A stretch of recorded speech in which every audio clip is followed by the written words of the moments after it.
Sounds good. Gracias, καλώς ήρθατε. Good evening, everyone. Welcome to tonight's seminar. We have the pleasure and honor to be hosting Robert Blackwood. Robert is Professor of French Social Linguistics at the University of Liverpool in the UK, within the Department of Languages, Cultures and Film. He is a specialist in linguistic landscapes, with a particular interest in multilingualism, minority and regional languages, and memorialisation. With Ilana Shawami, he's editor of the journal Linguistic Landscapes. He has published works on language policy, digital discourse, and multilingualism.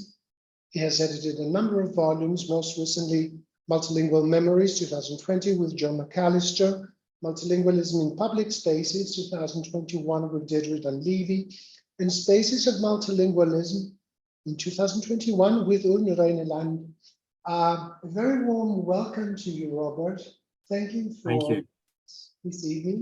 You have the floor. Great, thank you. Thank you very much for that introduction, and thank you very much for the invitation to be part of this series. Looking back at what you've got held online and the people I'm joining who've already contributed to this, what's really exciting is that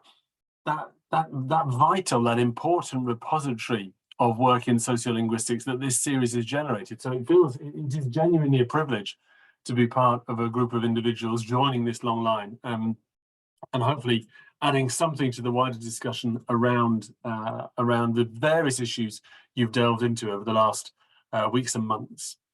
What I'm going to talk about for the next while is, as you can see on the screen, this question of linguistic landscapes and memorialisation. And in particular, what I want to do is try and situate this within the project that I'm currently working on. And I probably should be working on a bit quicker than I am, but this is where it's all at. My interest has long been on islands, so quite appropriate given the audience this evening. But my research has been on, in particular, those islands that belong to France, but are not in France. And I've yet to find a handy shortcut or shorthand way of describing these, but these are effectively the islands of France that belong to France that come from the whole host of its overseas adventures over 2 centuries here.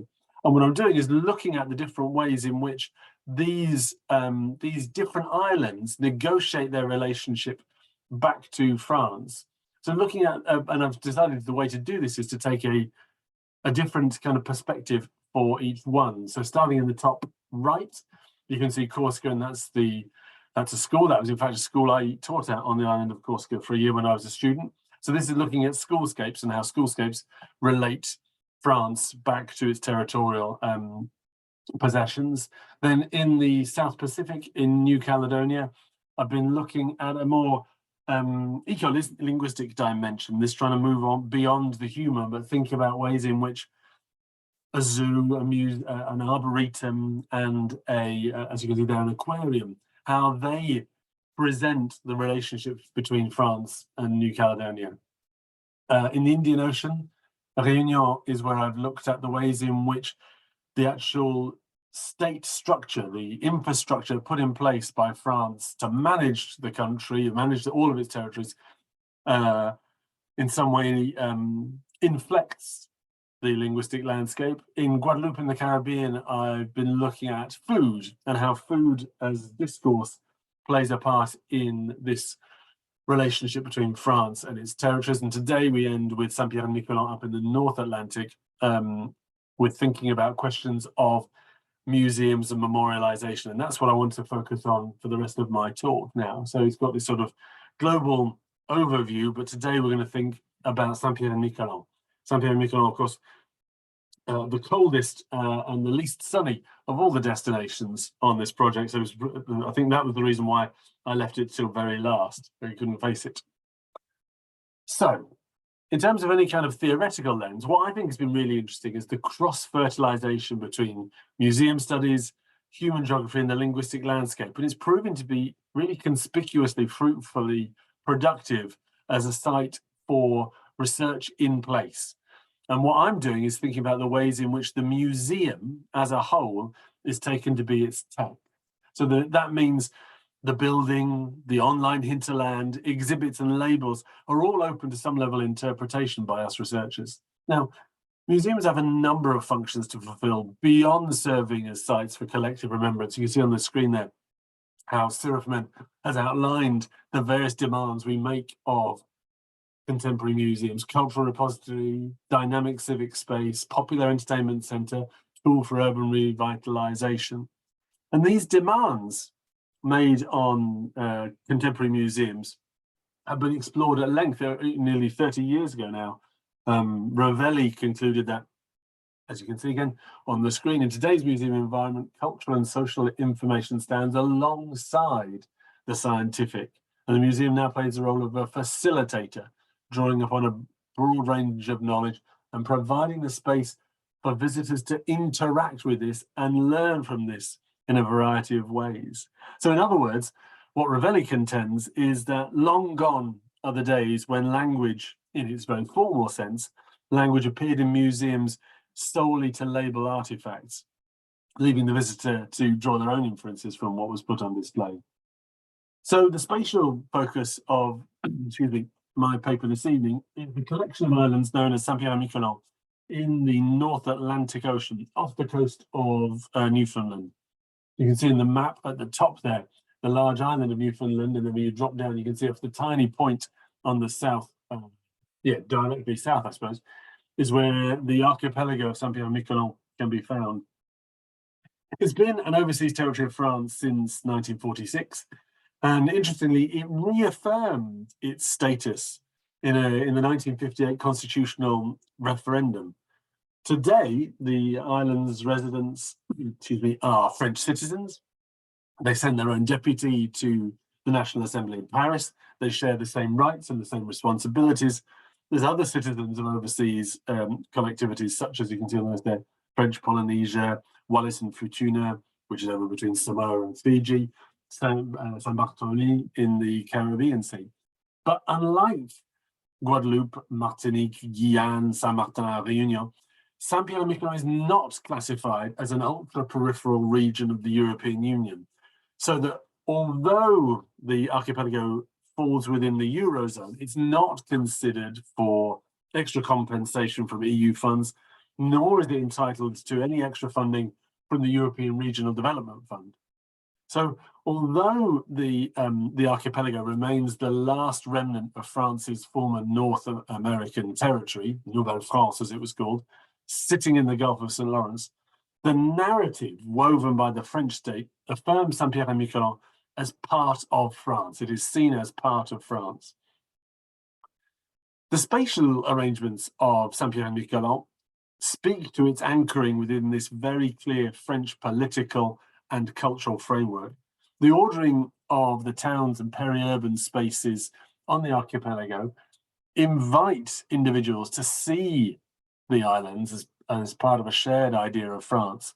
From, as you can see there, the French tricolor flying from masts through to what Marshall refers to as the quintessential example of the French administration of space, a place name, Saint-Pierre in this case, barred as you exit the town. Anyone who's familiar with the social infrastructure of France will read over to the archipelago without any difficulty. You've got yellow postbox with blue lettering, the road signs, even those sort of recalling Maréchal Foch, or as you can see on the screen, in the Rue de Paris, are just like towns and villages and cities across La Métropole. The urban architectural features, therefore, index France.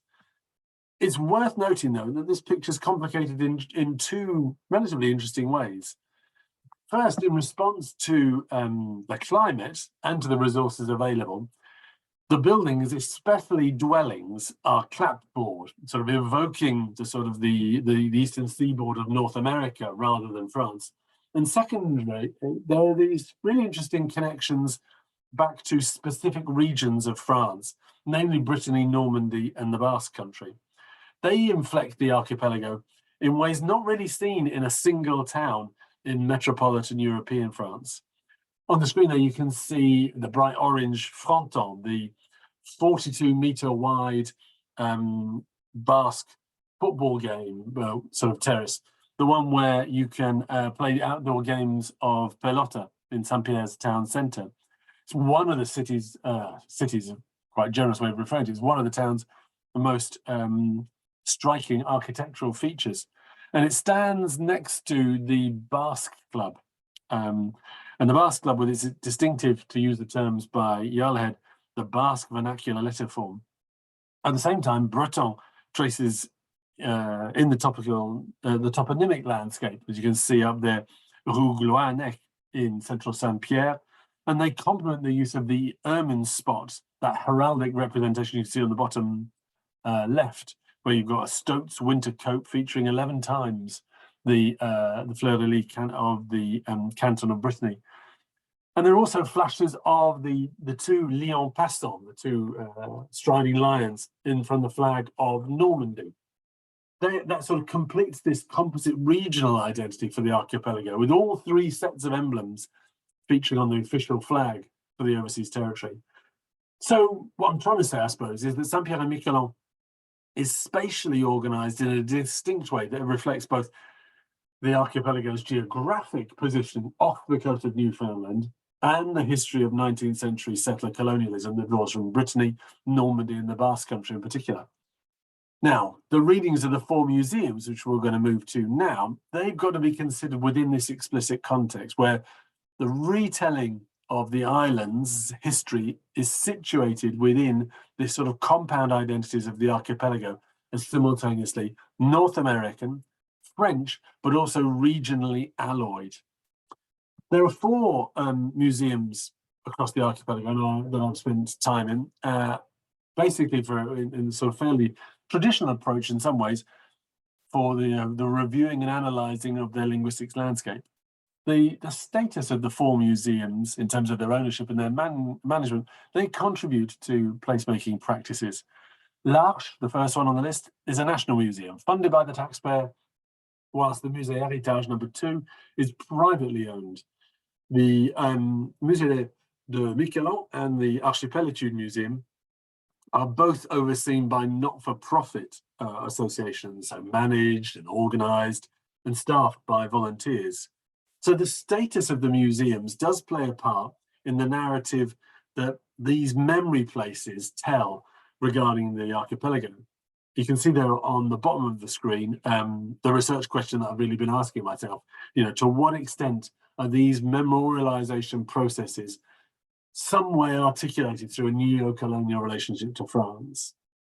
What I'm trying to do is uncover the sort of processes of remembrance that are enacted in these four museums, and really what the explicit focus is on, the extent to which the representations of the archipelago's past are refracted through France and through the idea of Frenchness. And what that means, of course, is that we can bring this lens of linguistic landscape research to the examination of the four museums on Saint-Pierre-and-Miquelon, contributing to this fairly interesting momentum that's gathering around the relationship between semiotic landscape research and memorialisation processes.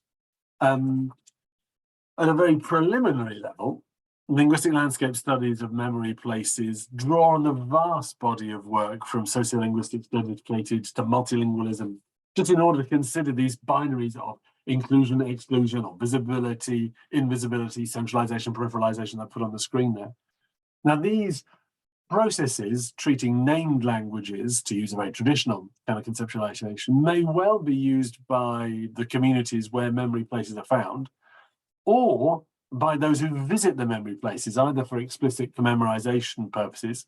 So I think of individuals who travel a long way to see, for example, war cemeteries in distant lands, or just for touristic and educational purposes.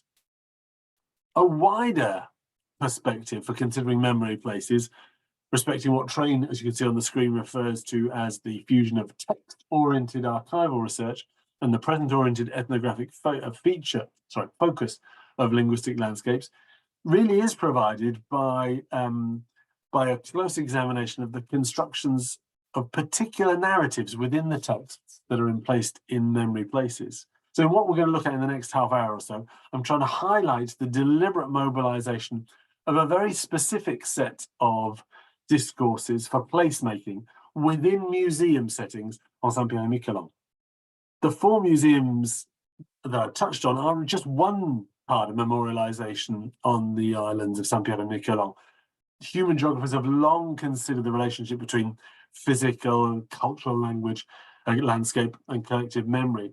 So memorialisation in the urban space is clearly a sort of socio-spatial practice. And it's the processes by which this practice by which this practice is activated that really merit consideration beyond the precincts of the museum. For many researchers, and I include myself in this, for many linguistic landscape researchers, the temptation is to approach the urban space as text, not least for those of us who come from background in linguistics, where the image of text sits pretty comfortably with the critical skills we've acquired over the course of even back to our student days. But this is only one option in terms of viewing linguistic landscapes. Human geography thinks of other models, such as looking at things such as whereby arena is another one that is drawn on in human geography, or performance. But what we're going to think about is text. Although what I want to stress from the very outset is that it isn't just text in a traditional sense, but thinking about going beyond the textual and drawing on the paradigm shifting work that we've seen already by Crescent van Leeuwen in their visual grammars, or geosemiotics by Scollin and Scollin. These really are fundamental aspects in the analytic toolkit that I'm bringing to bear, and others have done so in their work. So really this is very much multimodal discourse analysis, but not just to evaluate the labels, be they textual or illustrative or photographic or even diagrammatic, but also looking at artifacts in the museum, looking at the collection, looking at the architecture of the place, thinking about materialization, thinking about just even the organization of these memorial landscapes. Particularly influential in multimodal linguistic landscape research in memory places has been the work by Eepgh and Mackin, whose work, despite its emphasis on war memorials rather than museums, really does stress the potential for these memory places, these everyday semiotic devices, to convey and to legitimize shared national identity. So what I'm going to try and do is think about 4 specific and interrelated approaches to understanding museums. The way that I'm going to look at them shouldn't infer a hierarchy. They're just tackled in a particular order that I wanted to take for this. So we've got the sense of thinking about spatial considerations, then moving on to architectural settings, critical discourse analysis, and then finally visual cultures. And I think visual cultures is the one where I have the least specialist knowledge. I think that's probably why that one falls in 4th place. But let's start with spatial configuration. In interrogating the overall narrative told by museums, a not inconsiderable amount of the ideological force of these exhibits comes from the way in which various galleries are organized. And the spatial organizations of the 4 memory places that I'm looking at really does shed light on the co-construction of a set of identities for the archipelago. Now, in some settings, particular attributes are emphasized, such as the connection to the ocean or the relationship to North America. In other parts of the museums, the representation of Saint-Pierre-and-Miquelon as a French territory is centered, and the geographic location in the Atlantic is peripheralized. Now, in addressing this dimension of reading museums, as you can see on the screen, the work of Azarayu and Foote from 2008 is really informative, especially their model of strategies, as they call it, strategies for spatial narratives. They've identified 3, as you can see on the screen, and of those 3, numbers 1 and 3, so narratives positioned at single points or places, and narratives depicting complex spatial or temporal structures. They're the ones that are most frequently deployed in the memory places we're looking at. There's a relatively long quote there from Azaro but I do want to give it a moment or two because I think it's quite helpful for thinking about what we're going to do next. So they write, a thematic approach to the construction of spatial narratives serves both to highlight and to separate issues, periods, and perspectives, while maintaining that they belong to one and the same story. Weaving spatial narratives around a theme, participants, causes, ideas, consequences, periods, or lessons, amounts to the telling of these elements of the story separately in space. So this approach doesn't preclude using geography or chronology as an organizing principle for arranging the spatial narrative, but these are subordinate to the theme. Now, all the 4 museums that I look at in my data set present competing narratives which span a relatively short time period by adopting the third approach, namely the division of narrative into complex stories around component themes.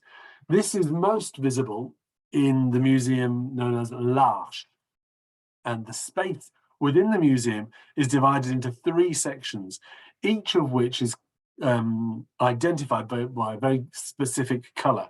So you see there on the screen the blue, then the yellow, then the green. Now, the relationship between the theme of the exhibition and the color of the wall contributes to the coherence of the exhibition, and it also does the work of guiding the narrative structure of the space. The visitor passes through the blue section into the yellow section and finishes in the green section. You can't jump from the blue section to the green to the green section without passing through the yellow section. The whole configuration of the museum ensures the sequence is followed by every visitor. Now, as you can see on the screen, the spatial organization of the narrative here starts with archaeology, the blue, then it moves to fishing and history in the yellow, and closes with prohibition. There's a temporal apportionment that is made explicit with each theme. Archaeology covers the enormous period from 3000 BC to 1816. Then fishing and history takes up in 1816 and goes to 1992. And then prohibition interrupts this highly uneven but sequential periodization by covering the years 1922 to 1933. The unevenness that you can see there, the unevenness of this temporal narrative is pretty striking. From the archaeological digs that reveal the presence of what they know as maritime archaic Indians in 3000 BC, the archipelago's history, whose representation, of course, is the primary function of this museum, jumps to the 19th century and the question of fishing. Periods in the island's past, therefore, are completely backgrounded within the L'Arche, while the 3 themes of archaeology, fishing, and prohibition are literally showcased to tell or retell the story of the archipelago. Now, I fully recognize that no museum can aspire to cover the entirety of lived experience, but what the 3 themes here chosen in L'Arche do is point to a particular and a very partial framing of the archipelago's history. Closely linked to the organization of the galleries are the architectural settings, which can be particularly salient in exploring the processes that are activated in the memory places. One dimension to this is the issue of adaptive reuse, where functionally redundant spaces are transformed into thriving museums and gallery spaces. And I suppose we immediately, when we talk about adaptive reuse, think of something like the adaptation of the Orsay Railway Museum in Paris, that is now the Musée d'Orsay, or Bankside Power Station on the south bank of the Thames in London, that's now Tate Modern. Now, what we're looking at here are not things on anything like the scale of the Musée d'Orsay or Tate Modern, but the architecture can be really salient and significant in understanding how we transform sort of functionally redundant spaces into thriving museum and gallery spaces. The one where this is most striking in Saint-Pierre-and-Miquelon is what's called the Musée Archipelago. The Musée Archipelago was formerly the primary school of the Île aux Marins, which is one of the smallest islands within the archipelago. And parts of the site retain the classroom as it was arranged for a class. So this includes some of the original materials. So you've got wooden desks and benches that we'll look at in a moment, but it's also got posters on the wall, maps, Blackboard certificate. The building's original purpose, its spatial arrangement, if you like, and the leadership of a guide come together here and are activated by the visitors. So in other the memory places in the archipelago, this site is a reconstruction, and it's very much explicitly badged as a reconstruction of what the original place looked like.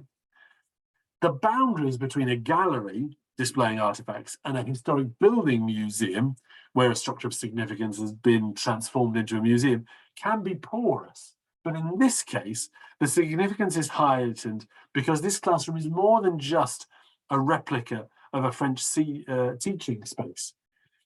In attending to this historic building of the museum, the accent shifts to authenticity and to the connection with its former use.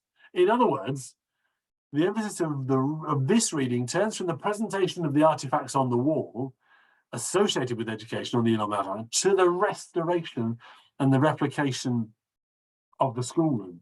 Now, in the classroom, the visitor is invited to use their body to activate both the meaning of the furniture and the memories of experience in the classroom. So this is most obviously done, as you can see in the picture on the right, by sitting at the fixed wooden benches behind the desk. And this is an activity that is actively encouraged inside the Musée Archipelago, even when visitors are not taking part in a formal guided tour. So this isn't a museum where you see the benches but don't touch them. You're actively encouraged to sit down in that seat and face the blackboard.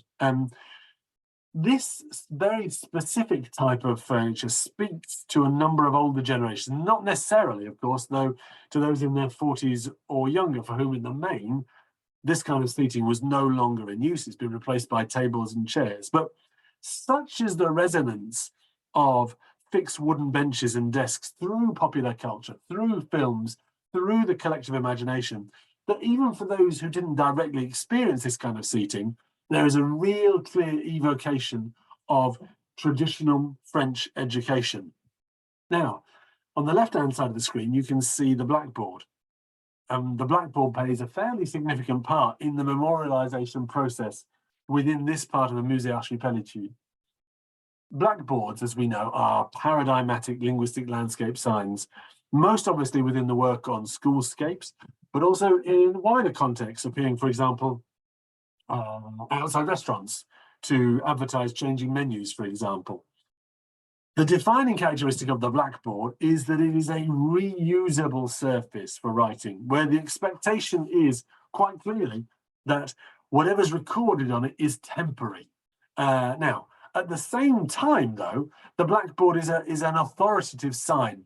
It's traditionally used by powerful individuals to convey some kind of text to an audience normally invited to receive, but much less frequently engage physically with the message. So in the case of the blackboard in the Musée Archipelago, this text retains the authority of its real-life counterparts, and there is absolutely no invitation for visitors to the museum to efface or correct or alter the message you can see there. So this message becomes almost permanent to the extent that it's unchanged for the last few years. If you look back through the social media sites organized by the Musée Archipelago's volunteer group, you can see this sign is there all the time as you go back over the years, back through the time. So what is going on here? This is a durable text, and its durability is quite significant. At the top of the text, the top of the blackboard, you can see a date, Saturday the 6th of July 1963, and then the words La dernière classe, the last class. So What actually the knowledgeable reader knows is that this is the date that the school closed its doors for the last time. The reader, especially the reader of French, is primed to understand this as the capturing of a single extraordinary moment in the life cycle of the school. If you're very eagle-eyed and have better eyesight than me, you can see that the calendar to the left of the blackboard rather incongruously shows us the date of 1952. So there is a mismatch there, but the significance is on the text on the blackboard. There's this sense of which there is a staging of an authentic performance of a single day in the history of the school.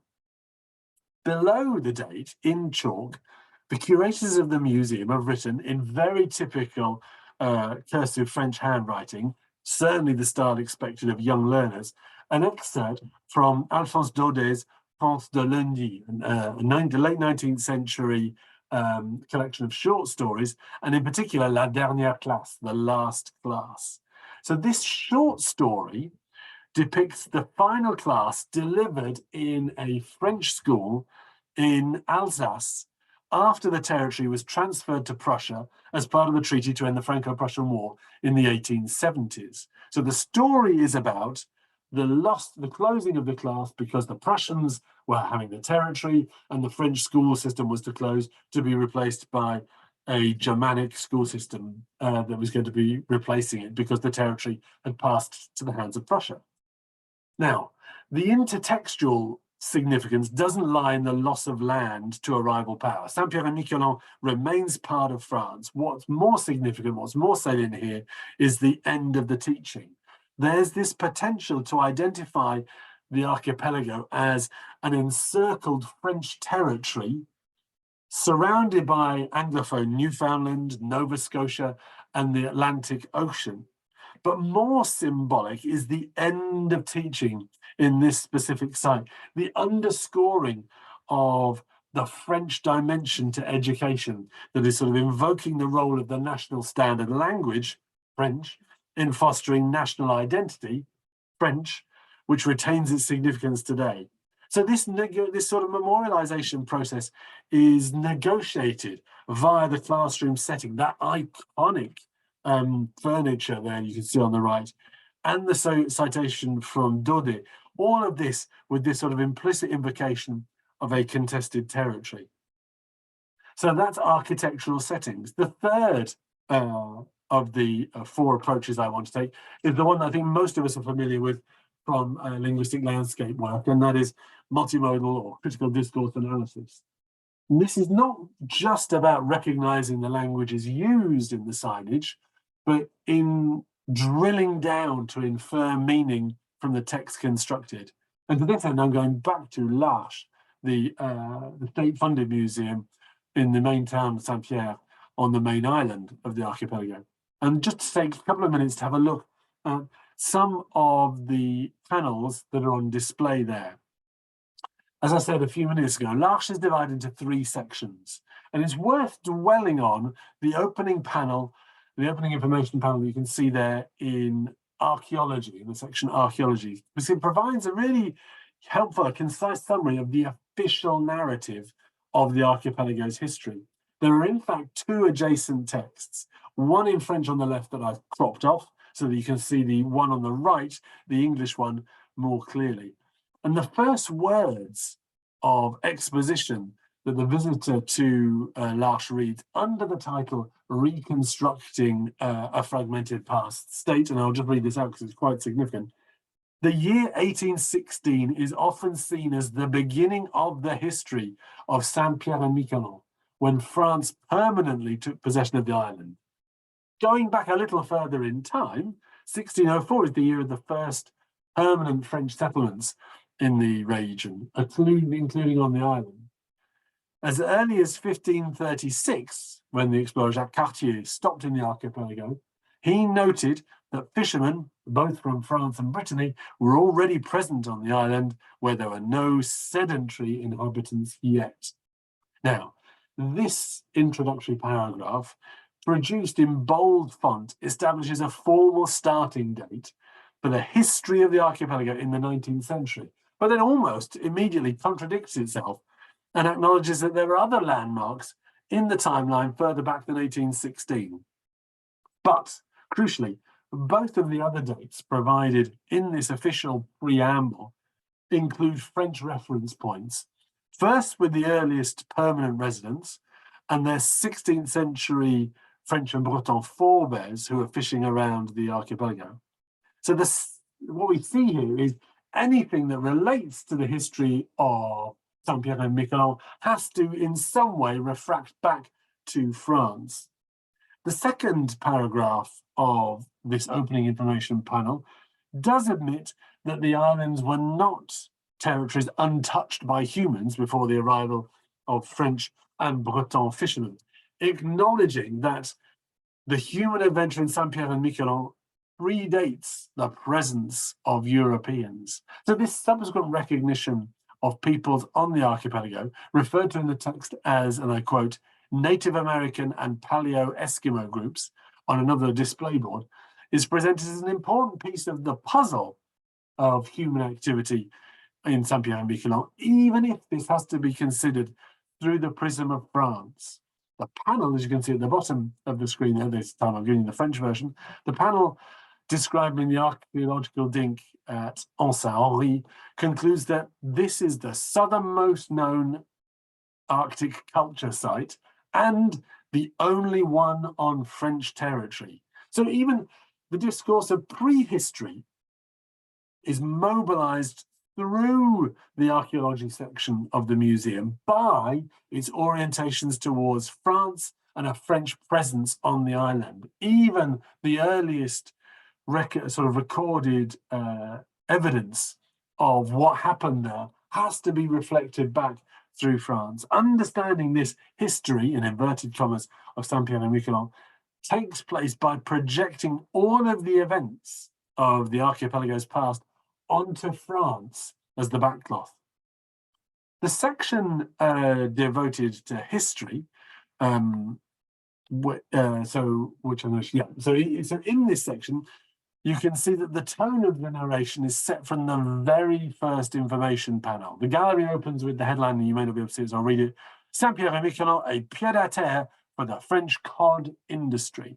This positions yet again the archipelago within the concept of France. The exhibition is not framed in the opening lines in relation to North America, to Canada, to Newfoundland. No, it's related back to France, although there is an early reference to North American fishing resources, but only in relation to their value to French and inverted commas European populations. So it's no surprise that the text written and emplaced by curators holds significant power in orienting individuals' understanding of the places presented to them in museums and galleries. The fourth perspective I'd like to take for reviewing the linguistic landscape, the last one I want to spend some time on, is one grounded in visual cultures, drawing on a visual mode that might encompass museum artifacts, drawings, or, as I'm going to highlight in the next moment or two, pictures and images.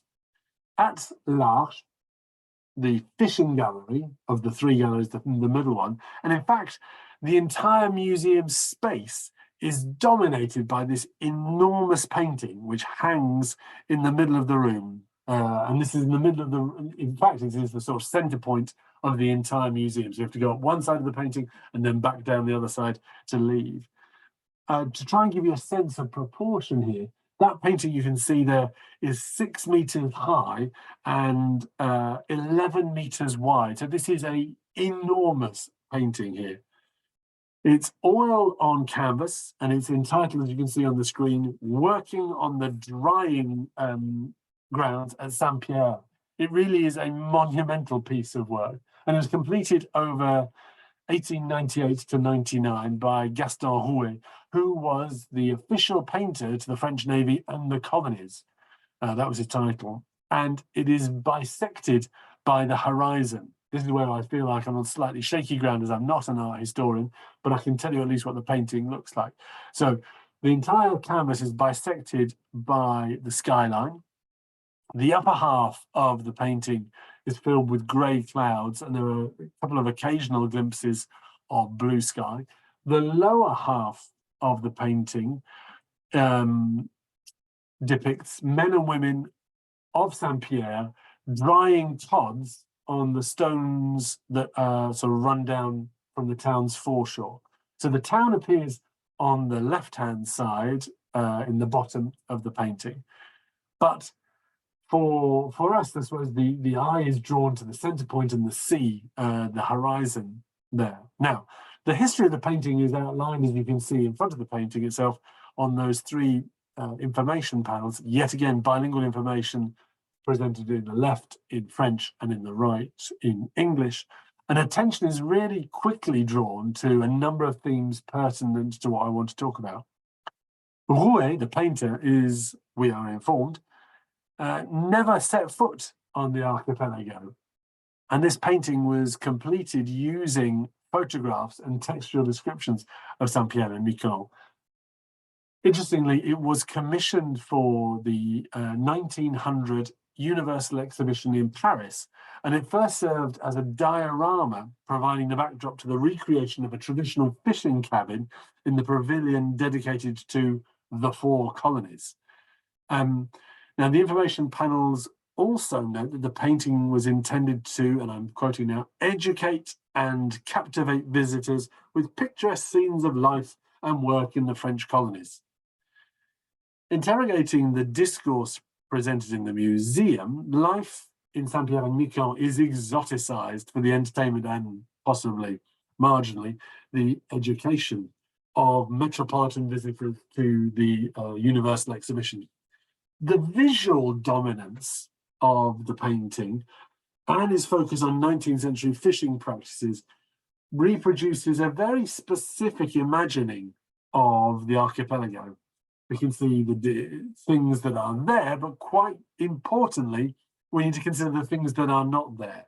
The decline of the fishing industry, in particular in light of the disputes with Canada over fishing quotas, point here to a golden age of fishing whose end coincided with the repeal of prohibition in the United States. Modern fishing practices, such as the export of scallops and halibut and snow crabs, which complement the commercial fishing of cod, are completely omitted from the museum, which really just does a lot of work at historicizing the occupation used to define the archipelago's economic activities. I'm not qualified, as I've said a couple of times, to bring an art historian's eye to this or the other paintings, but I can read the painting and its emplacement within the museum, especially, like the rest of us, when it's scaffolded by text such as those erected for the viewer to read along the bottom of it. So, I'm now coming to the end, I'm now at my conclusions. What this has been a fairly rapid overview of the work I've been doing recently to marry research in memorialisation on the one hand with linguistic landscapes, this idea of bringing together linguistic landscapes and museum studies, really to critique the assemblage of memory places that are surrounding us wherever we are and whose orientation we as researchers really are compelled to dissect. In my experience in Saint-Pierre-and-Miquelon, whilst the spatial organisation of the 4 museums might well shed some light on the perspective and the ideology of the curators, the physical configurations of the spaces don't contribute significantly to the question of place of France in the memorialisation processes in the archipelago.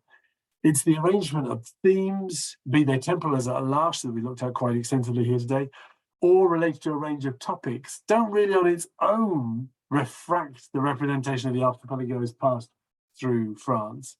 But when they're activated with, for example, another dimension of the organisation of museums, and this is the most apparent when discourse of signs is evoked, the spatial configuration of these memory places can really accentuate the relationship between these islands up in the North Atlantic and the neo-colonial power back in Europe. In each of the ways that I've approached the museums in this very small data set, France and French have been centered in some way. So meshing, as I said on the screen there, meshing multimodal critical discourse analysis with items from the toolkit of museum studies, especially in the terms of spatial configurations, which are the mainstream approaches in human geography, really do bring a new lens to bear on how we read the memory places that stud our daily lives. Thank you very much indeed. Thank you, Robert. Thank you for sharing your work with us. Really, really thought-provoking stuff. If you want, you can, yes, now we can see you, an entire screen. I have a couple of questions for clarification that I would like to ask you about. In your abstract, I noticed on the second reading that you talk about an online hinterland. Would you mind explaining what this is all about? Yeah. I guess that you're talking about an online hinterland of the islands, that is, or of France. No, so this is, as with most museums and memory spaces now, this is what those individuals choose to place online that the individual can look at from wherever they happen to be. So they range quite a lot. So the French state invests quite heavily in the online presence of their museum, and that gives us a lot of information that is not necessarily visible to the viewers. So, for example, there's a really interesting photograph in the online repository of l'Arche, which shows the then President Jacques Chirac on the island, cutting open a tricolor ribbon to open the museum. He's standing in front of the war memorial behind him. The flags are all cracking in the wind. So there's this really sort of redolent French sort of image of the French head of state standing, cutting a tricolor ribbon outside the museum with the war memorial behind him, the tricolor. So that's quite a comprehensive and professionally managed hinterland. Whereas, for example, for the Musée de Miquelon, the smallest one in the data set, they have nothing beyond their Facebook page. That's all they have. Nobody knows how to do it, or has the time or the capacity to do a professional website. So the Musée de Miquelon, which is effectively just 2 large rooms in a hut on the island of Miquelon, only uses Facebook as some kind of online repository. So that's what I meant by their online hinterlands. Very well, thank you. I was thinking as I heard you talk about how the Museum l'Arche is spatially configured, but also thematically organized, that one could think about how they chose the themes, okay, the 3 colors, as a way of stereotyping through spatial organization, but also through thematic choice. I mean, if we want to somehow present Island X as an annex of France, okay, it is an annex of France, but you may or may not let it show bluntly or offensively. The pied-à-terre for cod industry was a killer, actually.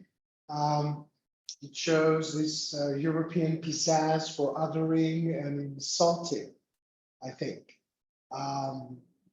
So I was thinking that more than spatial organization, this is also about thematic choice. Would you agree with that? Of course, there is spatial organization in the end, and it's also colored. So as the 3 colors are really basic colors, so they stand out. But to choose to end history at 1816, starting at 3000 BC, or to choose cod industry, fishing and history is a very interesting syntax. Yeah, and I think when I spoke to the curators there, they had made at least their one choice around prohibition explicitly with the audience design in mind. One of the it's not a very frequently visited set of islands. It's difficult to get to. It's cold for most of the year. But the visitors that they do get, who aren't coming from France, come from Nova Scotia and Newfoundland.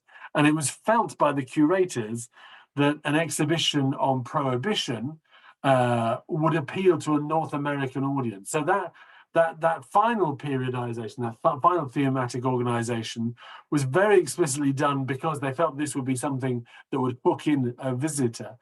What I was struck by was when they're in this sort of thematic organization is the absence of some of the particular narratives. There's no discussion of Saint-Pierre-and-Miquelon at war, and we know that the war, in particular the Second World War, but also the First World War, makes up quite a large part of lots of national museums in France. But there's no discussion of what Saint-Pierre-and-Miquelon did during the war, how they were affected or not affected during the war. Questions of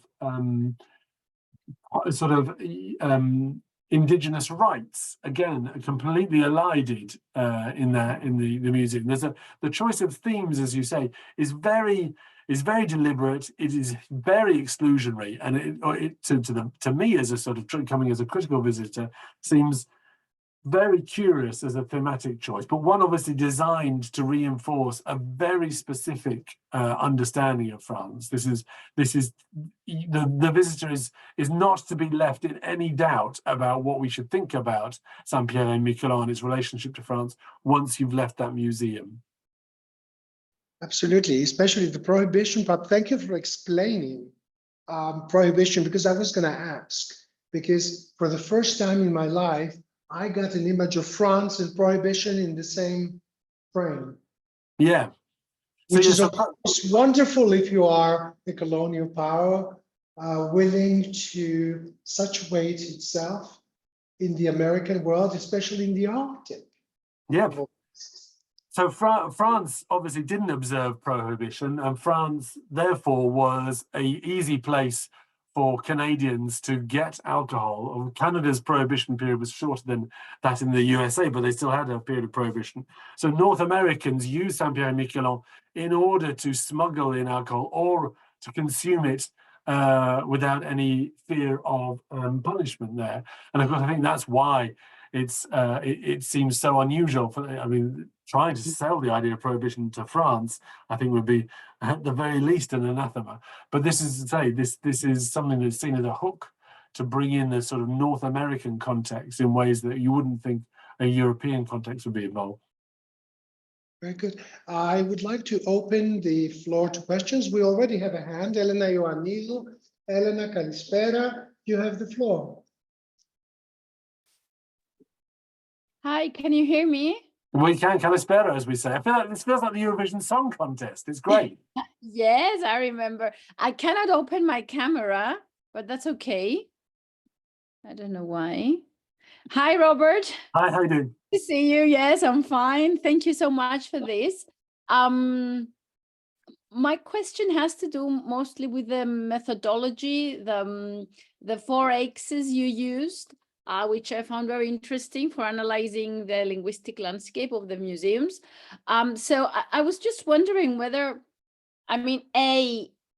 how difficult was it to come up with these 4 themes of analysis, and whether, I don't know, how did you decide at the end to have these 4 axes, and B, whether any of these 4 was kind of more revealing in revealing ruptures, in revealing the non-expected? Were they equal in understanding the landscape as a whole, or one of them was kind of more, I don't know, revealing in a way?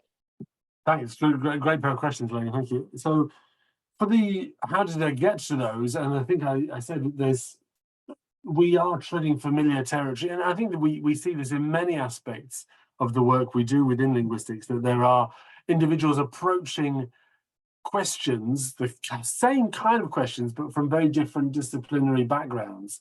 And so I was really grateful for all the work that's gone on in human geography and in memory studies, who've done a lot of these sort of try to address a lot of these questions, but without the language dimension. And that's, I suppose, what we bring to the table, that we bring the sort of critical discourse analysis, we bring our understanding of language ideologies, we bring our awareness of policy or multilingualism, or just the ways in which individuals play and create and change through language. So that's our contribution to a wider discussion, but then it's drawing on those bits that others have already identified. I suppose in part, in answer to your second question, which is the most revealing, I think in part that depends on your own knowledge and expertise. So I think I've tried to suggest I don't feel particularly confident about bringing an art historian's eye to looking at the artifacts. And the same applies to architecture. So the ways in which the actual purpose-built arch was designed, I didn't show you, I should have thought of that. It's designed to look like a wave from the outside. The building is supposed to look like a wave. And I don't have the critical vocabulary to discuss that. So where I think I found it most revealing was trying to think about the critical discourse analysis, which of course our colleagues in memory studies aren't so familiar with. And I think that's the contribution that we can make as linguists, as sociolinguists, as linguistic landscapers, however we see ourselves, is that because we are well trained and versed in this and have spent a lot of time thrashing out its benefits and its shortcomings, I think that's the thing that I felt I could bring to the debate, and try and apply that in conjunction with these other approaches, these other lenses that have been tried and tested in other disciplines, but where I don't have as much confidence or certainly the critical vocabulary that I'd need. Okay. But good question, thank you. Thank you, Robert. Thank you both. I think we have time for another couple of questions. Anyone? Please raise your hands or speak up if you have access to microphone.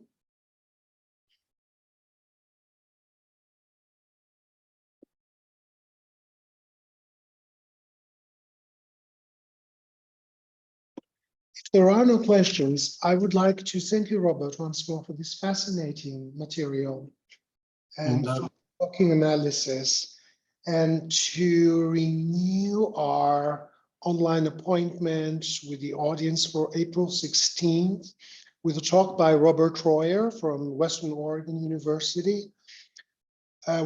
His title is Agency and Ethnography in Linguistic Landscape Studies, Localizing Your Research. So the ones of you on our mailing list will be notified. It was a great pleasure having you with us, Robert. Thank you very much. No, thank you for the invitation. It's been great. I really enjoyed the opportunity to talk to you about this, and thank you for the questions and stimulating discussion. It's been good. Have a nice evening. You too, you too. Thank you. Thanks, bye. Bye. Bye, everyone.